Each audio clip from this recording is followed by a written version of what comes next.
Olá, ele é PhD em Imunologia, é professor da Universidade Federal do Espírito Santo, é diretor do Laboratório Central do Governo do Estado, o LACEN, e está entre os 37 capixabas que mais produzem artigos científicos com relevância internacional. O ranking é do Sistema Mundial Alper Dodger Scientific, que analisa o desempenho e valor agregado na produtividade dos trabalhos científicos. Hoje nós vamos conversar com o Dr. Rodrigo Ribeiro Rodrigues e vamos conhecer um pouquinho desse prodígio na ciência. Eu sou Wesley Ribeiro e esse é mais um ES Brasil Entrevista.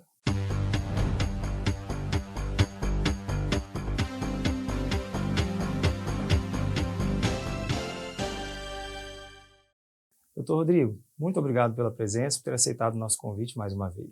Eu que agradeço o convite e fico muito feliz de poder estar aqui dividindo um pouquinho da minha história. Então vamos lá, vamos conversar um pouquinho. Quando que a ciência entrou na sua vida? Assim? Por que você escolheu esse caminho? Por que o senhor escolheu esse caminho? Eu não consigo imaginar um momento exato quando alguma coisa estalou dentro de mim falando que você tem que ser um pesquisador, né? Mas desde que eu me lembre, e até mesmo pelo relato dos meus pais, eu sempre fui uma criança muito curiosa. Sempre quis saber como que as coisas funcionavam, o que tinha por dentro, conhecer como que as coisas interagiam para produzir outras. Então eu acredito que foi, na verdade, um caminho a partir de uma grande curiosidade e uma vontade de aprender e conhecer cada vez mais. Entendi. E essa curiosidade era em relação a tudo que aconteceu ao redor? Enfim, desde querer entender como é que funcionava, não sei se você se lembra, aqueles relógios despertadores antigos que tinham um sininho em cima, que batia, queria descobrir como é que funcionava. Desmontava todos que tinha em casa, né? Até mesmo como que funcionava dentro de um animal, de um inseto. Por que o inseto fazia coisas que outros não faziam? Então, era uma curiosidade mesmo, muito grande, de saber como que as coisas no mundo, de maneira geral, funcionavam. entendi. E aí, na medida que o senhor foi crescendo, chegando à adolescência, essa curiosidade foi amadurecendo, então, né? Na verdade, eu acho que ela foi meio que doutrinada ao longo, né, da vida. Primeiro que eu tive a oportunidade de ser exposto a várias coisas diferentes, muito contato com a natureza, muito contato com animais, muito contato com outros pesquisadores. Eu tive a sorte de morar no mesmo prédio em Belo Horizonte, onde residia também um grande pesquisador, que era o Dr. José Pellegrino, que foi um dos grandes nomes na doença provocada pelo caramujo, né, que é a esquistossomose. Então, acho que isso tudo ajuda também nesse ambiente. E depois, é claro, quando a gente opta, né, pela vida acadêmica, né, de pesquisador, aí a coisa vai ficando cada vez mais materializada. Entendi. Pois é, e o Dr. Rodrigo está entre os 37 capixabas que mais publicam artigos científicos, né, de relevância internacional. Como que o senhor recebeu essa notícia? Na verdade, foi uma grande surpresa, porque eu não estava esperando o resultado do ranking. Um amigo meu me ligou e disse assim, você viu que o seu nome está entre os 37? Eu falei, 37 do quê? Ele falou, não, do ranking. Para mim foi uma grande surpresa e ao mesmo tempo uma grande felicidade, porque os outros 36, né, a grande maioria deles eu conheço pessoalmente, são pessoas assim de grande relevância dentro da nossa universidade e também dentro da comunidade científica capixaba. E figurar entre os 37, para mim também foi assim, foi uma surpresa muito boa, né? Uma honra também poder dividir junto com eles essa entre aspas, honraria. Entendi. E se o senhor fosse elencar três, eu sei que o senhor já publicou quantos artigos ao todo mesmo? Ao todo hoje são mais de 70. Mais de 70, então tem muita coisa, mas o senhor poderia elencar pelo menos três que na sua visão foram mais relevantes, foram mais impactantes assim na sua carreira? A minha vida inteira científica eu devotei ao estudo das doenças infecciosas. Então, os três trabalhos eles vão estar sempre ligados a uma ou outra doença. Existe uma doença que eu dedico mais de 20 anos da minha vida a ela, que é a tuberculose, mas existem outras que também ocupam um espaço importante, né, na minha carreira, não por ter dedicado tanto tempo, mas por ter provocado um grande impacto, né, no conhecimento sobre aquela doença. Então, uma delas que eu elencaria foi uma quebra de um paradigma científico. Na verdade, a gente quebrou um paradigma que existia nos livros de medicina, que colocava a presença de uma doença chamada doença de Lyme, né, que é provocada por uma bactéria, que tem um nome chamado Borrelia burgdorferi, que era só encontrado em países frios, né? E todos os livros textos diziam, olha, você vai encontrar isso em países frios ou temperados. Então isso era Europa e América do Norte. E nós descrevemos, né, assim, eu junto com um pesquisador, aliás, com outros 2 pesquisadores da Amazônia, de Manaus, escrevemos isso na floresta amazônica. E nós conseguimos, junto com um outro pesquisador que colaborou conosco nesse artigo, que ele é da Áustria, conseguimos identificar e demonstrar que essa doença também ocorria no Brasil e, mais importante ainda, ocorria numa área tropical, né, que é a floresta amazônica. Então essa eu acho que foi uma grande contribuição, que na verdade demonstra que nenhuma verdade absoluta até que você vá e de fato procure, né, a resposta. Um outro trabalho muito importante foi realizado por mim, essa aí é uma contribuição muito importante que eu acho que eu fiz para a ciência, que foi a descrição de uma função de células T, né, que são os linfócitos T, que são células que controlam toda a resposta imune no indivíduo, e a gente mostrou que na tuberculose existia um grupo especializado de células que, ao invés de estimularem a resposta, eles reprimiam a resposta. Então era meio contrassenso, né? Como é que você tem uma resposta imune que o objetivo dela é atacar o patógeno, né, no caso a micobactéria que provoca a tuberculose, e destruí-la, e você, juntamente com isso, tem uma célula que pisa no freio e não deixa que o sistema imune exerça essa função de forma muito agressiva. É claro que para a gente entender por que isso acontecia, foram vários anos, mas o que nós demonstramos é que existe um balanço muito perfeito entre a aceleração e a frenagem de uma resposta. Por que isso? Porque a potência da nossa resposta imune é tão grande que, se a gente não controlar, ela leva à destruição do tecido, ela leva à destruição do órgão, e no caso é o pulmão. Então essa descrição foi muito importante e ela foi feita quase que em paralelo com outro grupo também, um grupo na Bélgica que publicou junto. Então, para todo pesquisador ter o seu achado, né, o seu resultado, o seu trabalho validado por um grupo à parte, isso é fundamental. E no nosso caso, isso foi praticamente simultâneo. Então, para a gente foi um grande feito e é um dos trabalhos mais citados que a gente tem dentre todos aqueles que eu já publiquei. Interessante. Agora, eu queria voltar um ponto antes sobre a descoberta lá na Amazônia.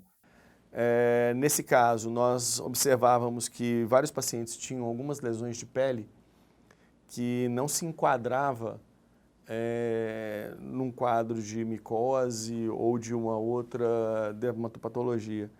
E o que nós encontramos naquele caso foi uma semelhança muito grande com alguns casos descritos, inclusive na própria Áustria, né, de manifestações provocadas pela borrelia que eram muito próximas. As pessoas falavam, esquece, isso aqui é uma doença de um país frio, você está lidando com a Amazônia, isso aqui deve ser um outro organismo. E toda vez que a gente tentava fazer uma análise, fazendo uma biópsia de pele, né, no centro da lesão, nós não encontrávamos nada. Foi quando a gente, discutindo o caso com esse pesquisador que colaborou conosco, lá na cidade lá na Áustria, na verdade não é na cidade não, na Áustria, ele sugeriu que nós fizéssemos uma biópsia além da margem da lesão. Porque se fosse borrelia, ela tentaria escapar da lesão, porque na verdade isso aqui é uma lesão inflamatória, ele tentaria escapar. Então a gente fez essa punção, né, essa biópsia, fora do centro da lesão. E aí nós encontramos uma quantidade gigante dessa borrelia. E aí nós fizemos toda a identificação, né, com toda a identificação tanto bioquímica quanto imunológica, e se comprovou que era Borrelia burgdorferi. E aí, né, foi um grande achado, eu acho, uma grande contribuição. Entendi. O senhor tem um trabalho também na área de pacientes com hanseníase, tem alguma relação com verminose intestinal também, né? Tem, isso aí é uma outra linha de pesquisa nossa que a gente estabeleceu no Núcleo de Doenças Infecciosas há mais ou menos uns 20 anos atrás. E era muito interessante porque naquela época existiam 2 grupos que lidavam com isso, né? O nosso grupo lá no Núcleo de Doenças Infecciosas e um grupo em Israel. E lá eles trabalhavam muito mais com a orientação voltada para o HIV, e aqui a gente trabalhava tanto com TB quanto com hanseníase. E quais eram as nossas observações? Quando você pegava um paciente que ele possuía vermes intestinais, em especial Ascaris e um outro verme chamado Strongyloides. São dois vermes muito comuns aqui no Brasil. E quando você tinha esse paciente, ou com hanseníase, ou com tuberculose, as doenças, as manifestações, tanto da hanseníase quanto da TB, nesses pacientes, elas eram muito mais graves do que naqueles pacientes que só tinham TB ou só tinham hanseníase. Então a presença do verme fazia alguma coisa que piorava o quadro da doença, que não é provocada por verme, é provocada por bactérias, né? No caso são micobactérias. Nós começamos a estudar o que poderia estar levando a essa alteração no quadro, né? Esse aumento na patologia observada, e nós descobrimos que o verme ele regula a resposta imune para um lado, né? Porque, na verdade, a resposta imune é dividida em dois eixos básicos. Um eixo que você vai para uma resposta que a gente chama de celular inflamatória e um outro que vai para um lado chamado humoral, que leva à produção de anticorpos. Os vermes desviavam para o lado dos anticorpos e mais ou menos neutralizavam o lado da célula T, da resposta celular, que é crucial para matar as micobactérias. Então ele meio que desligava a resposta que era necessária para matar a bactéria que provoca a hanseníase ou então a bactéria que provoca a TB. E o que nós descobrimos é que se você começasse a tratar esses pacientes para verminose antes do tratamento para hanseníase ou para TB, o resultado era muito melhor. Isso aí, é claro, a gente também ajudou, né, contribuiu no Sistema Único de Saúde com a introdução de uma ação que é testar os pacientes para a presença de vermes e, caso positivo, começar a tratar. Entendi. É uma descoberta incrível, né? Uma questão de saúde pública, e que a gente sabe que esses vermes eles são frequentes, né? Eles são comuns aí, e as doenças também são, tuberculose e hanseníase. Na verdade, tanto a hanseníase quanto a tuberculose são doenças endêmicas, né, infelizmente, e as doenças provocadas pelos helmintos intestinais, a gente sabe que no Brasil, de maneira geral, elas são encontradas de norte a sul, leste a oeste, em grande quantidade. Em especial naquelas localidades onde existe um menor acesso ao saneamento básico. Entendi. Interessante. Bem, o senhor é diretor do Laboratório Central também, né? E o senhor fez umas descobertas em relação à Covid-19 anterior à formalização da pandemia, né? Eu lembro que o senhor comentou isso com a gente uma vez. O que nós fizemos foi, na verdade, uma busca, né, dentre todos os casos que a gente tinha no LACEN, para a presença de assinaturas imunológicas para a presença do Covid anteriormente. Por que a gente chegou nessa busca, né? A gente sabe que no Espírito Santo, de maneira geral no Brasil, nós temos um período que vai de novembro até abril, maio, que é a temporada das arboviroses, né? As arboviroses são vírus que nós conhecemos como dengue, chikungunya, zika, que são endêmicos nessa época do ano. São vírus que têm uma sazonalidade muito forte.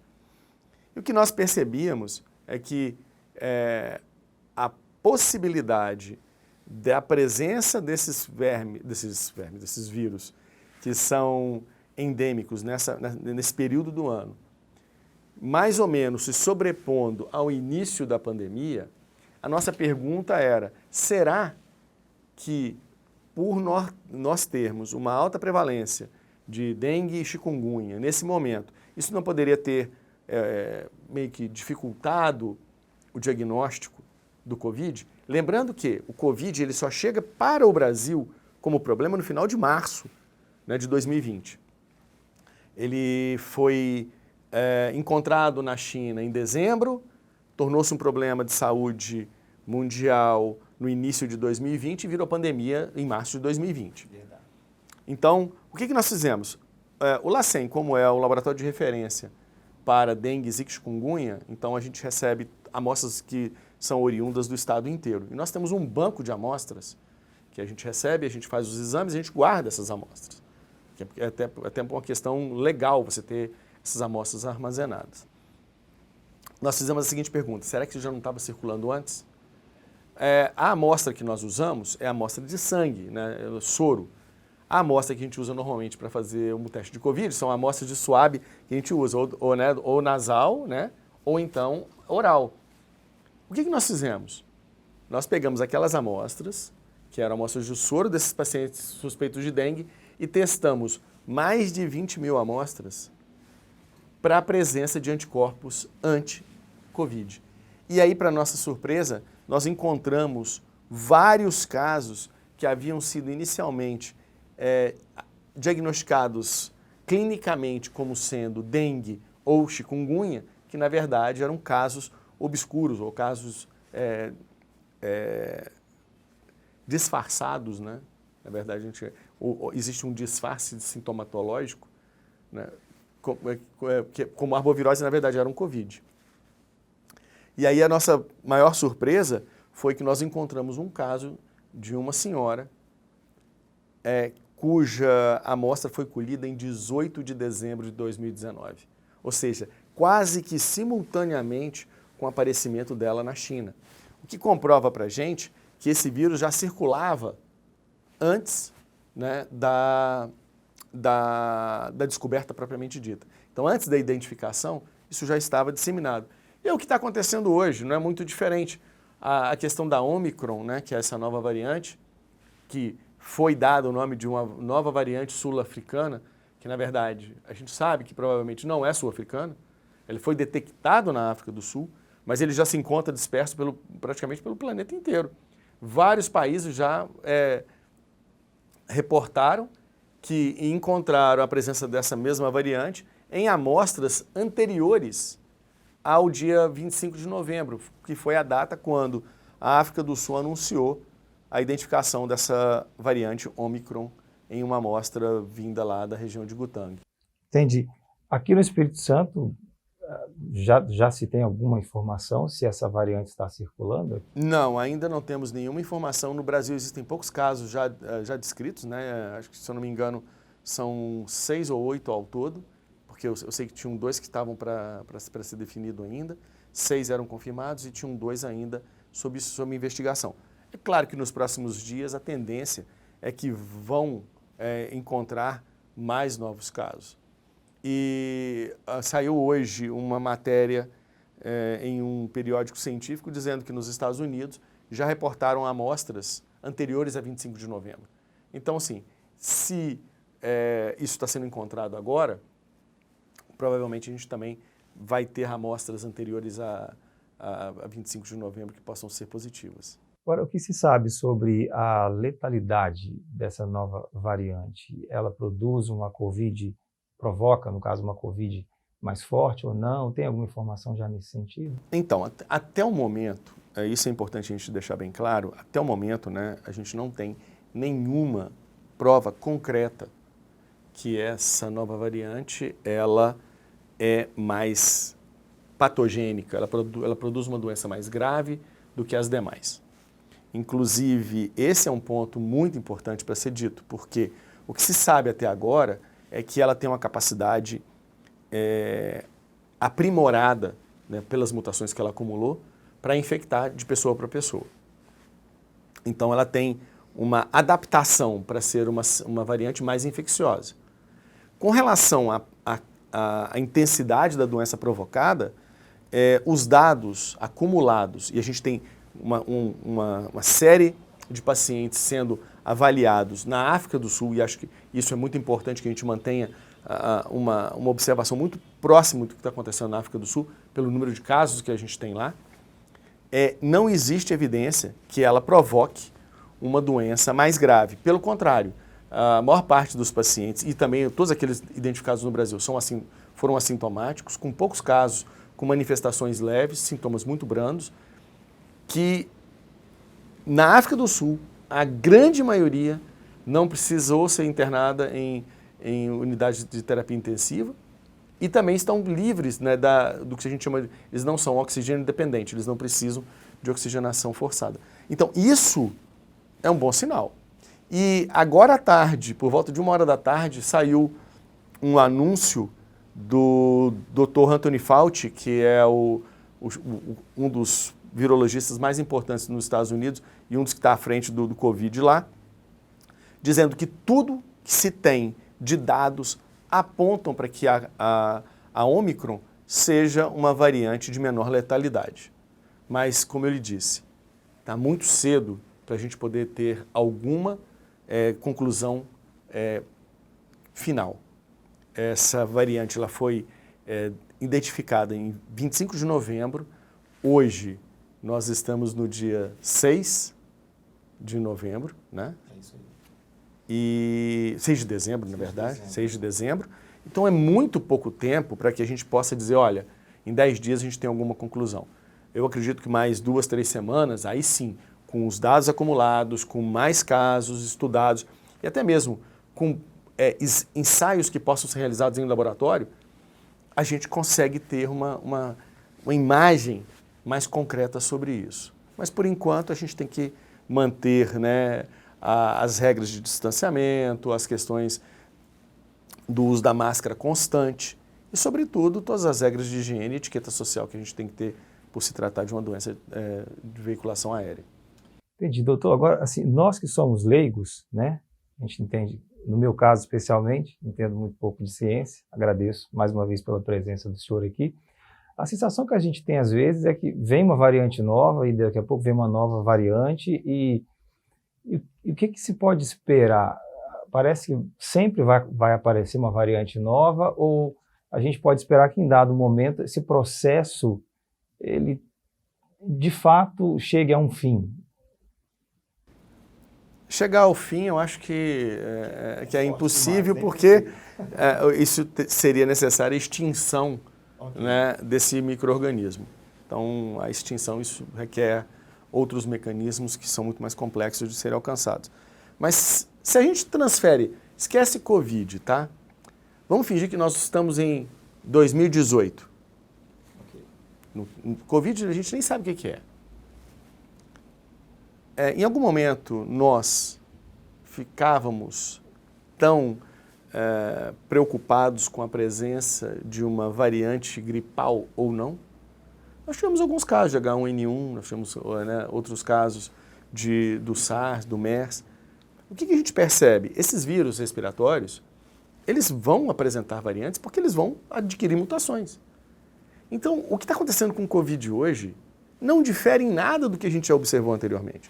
Nós temos um micro-organismo com a grande capacidade de infecção, isso é fato, que ele provocou uma doença de proporções globais, isso a gente sabe que é fato, e a gente sabe que no processo de adaptação desse vírus, porque é um vírus recém-chegado à espécie humana, nesse momento de adaptação, ou nessa fase de adaptação, que eu não sei quanto tempo vai durar, ele vai sofrendo mutações e, é claro, vão existir variantes mais graves, que produzem doença mais grave, que produzem doença menos grave, que infectam mais, que infectam menos. E o que vai acontecer? Uma seleção natural.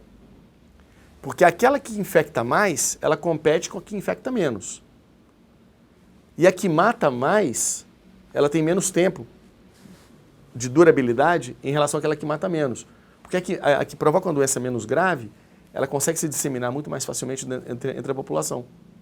Aquela que leva uma doença mais grave, a tendência dela é eliminar o seu hospedeiro muito rápido. Então pode dificultar a passagem para um próximo, né? É claro que quando a gente fala assim, muitas vezes as pessoas podem pensar, poxa, mas nós estamos falando de vidas, né?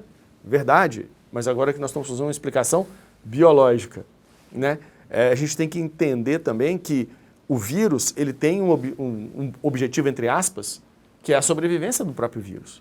Então, se ele é um vírus que infecta muito e mata muito, ele basicamente, não vou dizer que ele impede, mas ele trabalha contra a própria sobrevivência, né? Assim, na evolução, o que nós esperamos é que vai ter um vírus que vai infectar muito e provocar pouca doença. A gente poderíamos afirmar que o Covid veio para ficar, como a gripe H1N1, por exemplo? ela vai ficar porque a tendência dela é que ela se torne uma gripe sazonal. Da mesma forma como a gente tem atualizações das vacinas para gripe, né, para influenza, ela vai entrar dentro desse rol de vírus respiratórios que vão receber atualizações anuais. É mais um vírus daqueles vírus respiratórios. Isso, assim, é ainda em um futuro, né? Entendi. Porque no momento ainda é uma doença que ela é de preocupação e é doença ainda com estado de pandemia. Entendi. Na Europa já se fala em quarta onda de pandemia, né, do coronavírus. Será que isso pode acontecer realmente? Hoje, quando nós falamos de ondas, né, é muito difícil você transferir experiências de um país para o outro, em especial quando nós temos programas de vacinação distintos. O nosso programa de imunização, ele distanciou a primeira da segunda dose de uma forma que não foi feita em outros locais. A ciência está mostrando hoje que essa distância, né, de 8 semanas, 12 semanas entre dose 1 e dose 2, ela é extremamente necessária para que haja uma melhor eficácia da imunização. Na Europa e nos Estados Unidos, eles optaram por um intervalo mais curto, que variou de 3 a 4 semanas. Né? E isso pode estar provocando essa queda na eficácia da segunda dose. Um outro problema que nós temos também é que em vários países eles atingiram um platô de vacinação e estagnaram.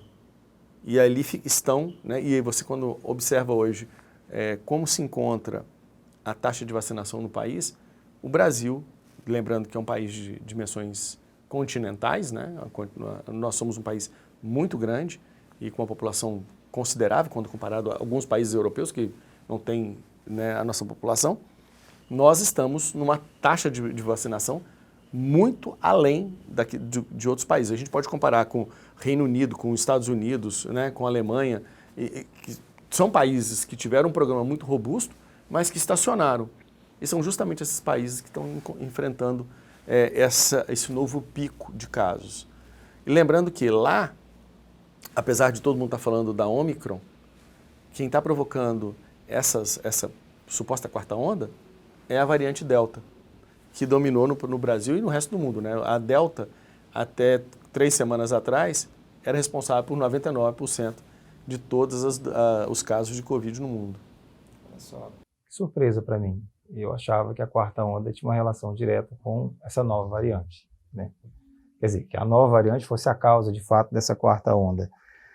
Enfim, mas falando no laboratório LACEN, o senhor é diretor lá, o senhor poderia compartilhar conosco uma ou duas contribuições que o senhor tenha dado ao laboratório? Na verdade, a contribuição no LACEN não é uma contribuição apenas, né, minha, mas sim de toda uma equipe, né? Eu tive a oportunidade que foi me dada, né, pelo nosso governador, né, e pelo secretário de Saúde, de poder montar uma equipe multidisciplinar de altíssima categoria. Então, assim, eu tenho, trabalhando no LACEN, pessoas com doutorado, pessoas com mestrado, pessoas em processo de doutoramento e com um conhecimento técnico e científico muito grande. E isso auxilia muito nesse momento, porque nós lidamos hoje com tecnologias de ponta. Uma coisa que a gente pode dizer, e acho que para o capixaba é importante deixar isso bem claro, que o nosso laboratório de saúde pública, ele é comparável a qualquer laboratório de saúde pública no mundo. Não só em termos de equipamentos, não só em termos de tecnologias sendo aplicadas, mas também de reagentes utilizados. Por exemplo, a Omicron, ela só foi encontrada na África do Sul porque lá eles usam um kit de PCR, que é o mesmo que a gente usa aqui no Espírito Santo, que detecta a perda de um determinado gene. A Omicron, por causa da mutação, um gene desliga. E esse mesmo gene foi usado por nós aqui para identificar a variante alfa, que é a do Reino Unido, que nós fizemos isso no começo do ano. Que a gente mostrou que ela havia sido introduzida no estado e que em menos de 2 meses, todos os nossos municípios, né, 99% dos nossos municípios tinham caso de alfa. E nós encontramos 2 epicentros, né, um na região norte e um na região sul. Então, assim, essa equipe, né, trabalhando, a gente trabalha 24 horas, 7 dias na semana. Então, nós acabamos fazendo algumas coisas que permitiram que fossem dadas várias contribuições. Uma delas, basta dizer que em 2020, no início de 2020, vamos dizer, fevereiro de 2020, ou se quiser falar no ano de 2019, nós fazíamos uma média de 3 PCRs por dia. Hoje, nós fazemos 4.500 e temos a capacidade de chegar a 10.000. 4.500 por dia? Por dia. Essa é a nossa faixa de trabalho normal. Não recebemos 4.000 amostras por dia, mas o que nós temos instalado agora, funcionando no laboratório, até 4.500 amostras a gente processa. Se for necessário, por algum motivo de emergência, nós podemos chegar a 10.000. Nós temos um robô que ajuda no processamento e ele sozinho processa 7.000 amostras por dia. Então, é só uma questão da gente mudar algumas linhas e a gente tem, então, até 10.000 amostras funcionando. Então, assim, acho que essa é uma grande contribuição. Segunda contribuição que nós demos é que, em paralelo, né, ao trabalho técnico sendo realizado, existe também uma cooperação científica com outras instituições. Então, por exemplo, um caso importante é junto com a Fiocruz. Nós temos vários trabalhos em coautoria com o grupo da Fiocruz que trabalha com Covid, onde nós descrevemos novas subvariantes, casos de reinfecção, casos de co-infecção, casos de aparecimento de uma variante da gama, né, que é a P1, aquela amazônica, que nós encontramos em maior prevalência em determinados estados. Então, assim, são vários aspectos que, de uma certa forma ou outra, contribuíram para a saúde pública no Brasil. Bom, interessante. Bem, agora também nós recebemos a informação muito recentemente que o Dr. Rodrigo ele é finalista do Prêmio Nacional, né, da Confap de Ciência, Tecnologia e Inovação. E o que o senhor pode comentar para a gente a respeito dessa indicação? Esse também foi uma surpresa muito boa, né? Na verdade, são 2 etapas. Eu fui o primeiro colocado na etapa estadual, né? Então, foi um prêmio, começa com uma etapa estadual, onde eles vão premiar pesquisadores que fizeram, de alguma forma, contribuir com inovações em várias áreas. Então, você tem as inovações chamadas de acadêmicas, voltadas para as áreas, né, da academia, e também existe as inovações voltadas para o serviço público. No meu caso, foi inovações voltadas para a área de saúde.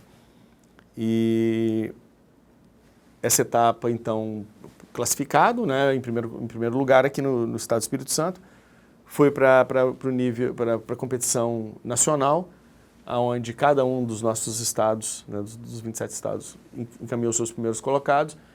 E semana passada eles selecionaram os 3 finalistas, que no dia 9 serão escolhidos o primeiro, segundo e terceiro colocado. A gente não sabe ainda, dentre esses 3 finalistas, quem vai ocupar a primeira, segunda e terceira posição. Mas só o fato de estar entre os 3 finalistas já é uma grande honra para a gente, sabendo que existem 27 estados que concorreram para a mesma posição. O que a gente fez de diferente? A inovação que foi produzida aqui foi a aplicação de uma metodologia de trabalho que a gente copiou da indústria automobilística para o setor de diagnóstico. A gente utiliza um sistema chamado Just-in-Time. O que isso significa? Que a gente cria uma linha de diagnóstico, que é semelhante a uma linha de montagem, e nada para. Ela é dinâmica. Então, se chegou mais amostras, você redireciona todo o seu foco para poder que o número de amostras que cheguem sejam rapidamente processadas, para que elas entrem em PCR e o resultado possa sair. Então, isso é dinâmico. Isso flui o dia inteiro, não é estático. O dia inteiro você tem alterações nos diversos setores. E com isso, a nossa vazão, né, entre o que chega e o que sai é de 0 de acúmulo de um dia para o outro. Então, hoje nós liberamos a amostra, os resultados com 12 horas a partir do momento que elas chegam ao LACEN. E algumas amostras de urgência a gente chegou já a liberar, num caso triste, mas a gente precisava dar uma resposta rápida, a gente liberou em 2 horas e meia, num caso de uma doação de órgãos que foi necessária de uma criancinha vítima de violência. Então, isso para a gente foi um marco super importante, porque a equipe toda se mobilizou e falou assim, não, nós vamos contribuir, nós vamos fazer o máximo que a gente puder. E batemos o recorde, fizemos em 2h30. Entendi. Parabéns pelo trabalho, parabéns por estar entre os finalistas, né? Eu vejo que o senhor é um profissional realizado, né? O senhor é feliz com o que o senhor faz. Sim, eu vejo um brilho nos olhos aí. Com certeza. Cada dia um desafio novo, né? Acho que enquanto a gente puder viver pensando que amanhã o que eu vou, assim, alguma coisa nova para aprender, eu falo o seguinte, todo dia que a gente vai para casa, se a gente não leva alguma coisa nova que a gente aprendeu, ou se a gente não é motivado a perguntar uma coisa nova, ou buscar alguma coisa nova, esse dia não foi muito bom. Então, assim, graças a Deus eu tenho preenchido bastante meu tempo com perguntas e também com coisas que eu aprendo, né? E eu acho que todo dia eu tenho aprendido muito. E essa pandemia, ela ajudou muito nisso, né? A gente sabe que ela é um momento de muita dor, de muita dificuldade, mas também ela está trazendo um avanço tecnológico, ela está trazendo algumas coisas para a ciência e em benefício da população, que a gente sabe que isso nos próximos anos serão benéficos. Antes de encerrar, eu gostaria de fazer uma última pergunta. Eu acho que quem está assistindo a gente também tem curiosidade de saber qual que é a sua visão com relação ao futuro da ciência. Como é que o senhor vê a ciência mais à frente? Com tanta tecnologia disponível e tanta coisa acontecendo. A ciência, se você parar para pensar, o cientista, de maneira geral, ele é mal remunerado. Então, assim, não é uma profissão que é valorizada, né? Infelizmente, né? Infelizmente. Mas o que eu vejo é que hoje se conversa sobre ciência, se fala sobre ciência, como nunca foi feito. Hoje, você vê pessoas nas redes sociais, nos jornais, em todos os fóruns de discussão, conversando ciência. Então, como pesquisador, eu fico muito feliz de ver que esse diálogo e a percepção da importância da ciência, porque a ciência é estratégica, né? Eu falo que a ciência começa na sua caneta Bic. Aquilo ali, tem muita ciência envolvida naquilo. Desde a esferinha da ponta até a viscosidade do líquido que é a tinta, tem ciência envolvida naquilo. Até claro, né, hoje em dia nós estamos falando nos foguetes do Elon Musk, né, que você coloca o foguete, reaproveita o foguete e daqui a pouco está levando gente a Marte. Sem falar nos avanços na minha área, na área da medicina, que nós hoje fazemos coisas que, graças a Deus, a gente consegue salvar uma quantidade gigante de vidas. Então, assim, eu vejo que hoje as crianças estão discutindo ciência.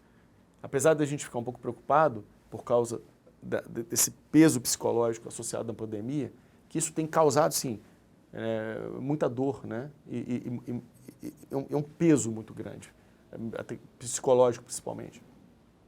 Mas isso tem motivado pessoas a buscarem também essa profissão como, né, talvez um sacerdócio, né, na vida. Porque eu falo que assim, pesquisador não tem assim, vou para casa, parei de pensar. Normalmente eu penso melhor quando eu não estou trabalhando. Quando a cabeça está em outra coisa, a ideia vem. E muitas vezes são quando surgem as respostas. Então eu vejo com um futuro brilhante pela frente, se tudo correr bem. Entendi. Bem, a S Brasil Entrevista vai ficando por aqui. Eu agradeço, doutor Rodrigo, mais uma vez, por ter aceitado o nosso convite. Foi uma conversa maravilhosa e eu aprendi muita coisa, particularmente. Eu também agradeço. É sempre bom a gente falar um pouquinho, né, do que a gente faz. E mais importante ainda, em ver profissionais como você, né, e como a rede nos dando essa oportunidade de trazer para vocês um pouquinho da história, e que muitas vezes ela não é uma história de frente, é uma história de bastidor, né? E muitas vezes algumas coisas que são feitas que trazem um ganho para a população que muitas vezes as pessoas desconhecem. Mas é bom que seja assim. A gente não precisa fazer muito alarde, tem que simplesmente ser efetivo. É isso aí. Muito obrigado. Bem, lembrando que você pode acessar esse conteúdo em todas as plataformas de streaming, no nosso canal no YouTube e, claro, no nosso portal sbrasil.com.br. Até a próxima.